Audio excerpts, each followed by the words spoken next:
સુરત શહેરમાં તેજ રફતાર અને આતંક યથાવત। મોટા વરાછા વિસ્તારમાં રામચોક પાસે પૂરઝડપે આવી રહેલી લક્ઝરી બસે રસ્તો ઓળંગતા રાહદારીને કચડી નાખતા મોત નીપજ્યું છે। ઉત્તરાયણ પોલીસે અકસ્માતનો ગુનો નોંધી કાયદેસરની કાર્યવાહી હાથ ધરી હતી।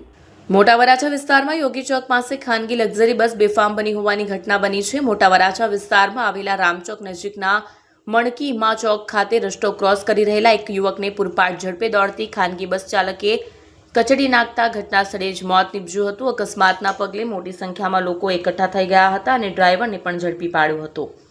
અકસ્માત કરનાર ખાનગી બસના ચાલક સિદ્ધરાજસિંહ સરવૈયાને ઝડપી પાડવામાં આવ્યો હતો। ઉત્તરાયણ પોલીસ દ્વારા બસના ચાલકે સિદ્ધરાજસિંહ વિરુદ્ધ અકસ્માતનો ગુનો નોંધીને વધુ કાર્યવાહી હાથ ધરવામાં આવી છે।